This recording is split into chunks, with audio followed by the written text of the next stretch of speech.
The alarm goes off at 5:20 in the morning. Not 5:30. Not 6. 5:20.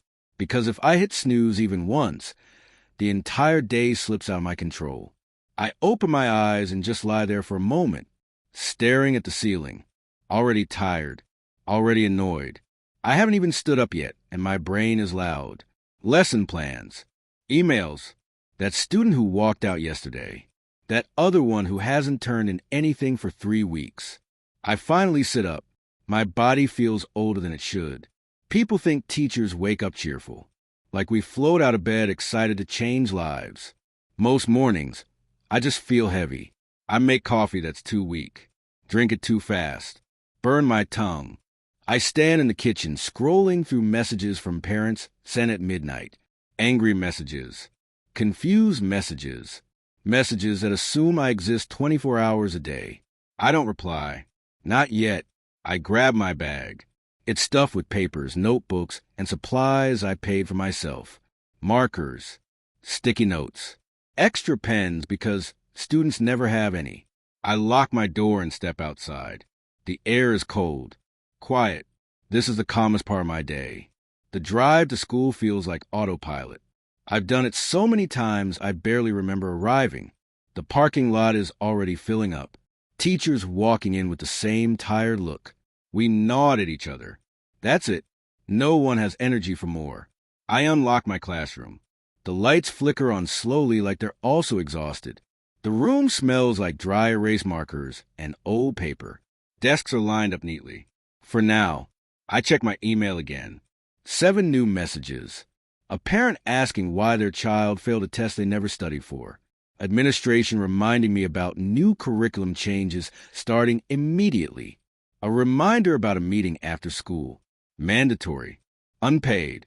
I sigh. I write today's objective on the board, even though I know half the class won't read it. The bell rings. Students pour in like a wave. Loud. Messy. Unfiltered. Someone is arguing before they even sit down. Someone else is already on their phone. One student drops their backpack and doesn't pick it up. I say good morning. Some respond. Most don't. I start teaching. I explain the concept slowly, clearly, the same way I explained it yesterday. A hand goes up. They weren't listening. I explain it again. Someone sighs dramatically. Someone laughs at the wrong moment. I remind myself to breathe. Halfway through the lesson, I notice one student staring at the desk. Not bored, just empty. I ask if they're okay. They shrug. I move on because the class won't wait for emotions. Teaching isn't just teaching. It's juggling 30 different lives at once. Second period starts. Different students. Same problems. One kid challenges everything I say. Not because they're curious. Because they want control. Another kid won't stop talking. Not because they're rude. Because home is chaos and this is their outlet. I manage behavior while teaching content, while watching the clock. Third period. My voice is already strained. Someone asks, why do we need this anyway? I smile, because that's what I'm trained to do. Inside, I want to scream.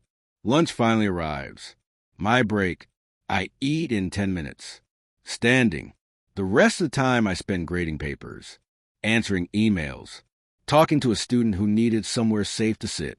A colleague tells me they're thinking about quitting.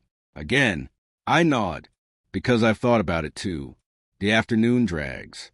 Students are restless. I'm tired. One student snaps at me when I ask them to put their phone away. Another rolls their eyes. Administration walks in for an observation. Suddenly the class behaves. They leave after 10 minutes. The chaos returns. I document everything. Always document. The final bell rings. Students leave like a storm escaping the building. Laughing. Shouting. Free. I stay. I always stay. There are meetings. More paperwork. Plans to rewrite because policies changed again.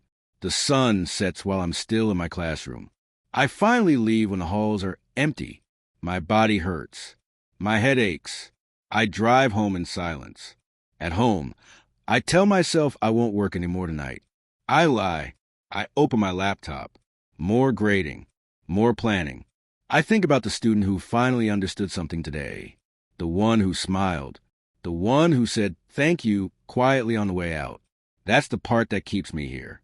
Not the pay, not the respect, just moments like that.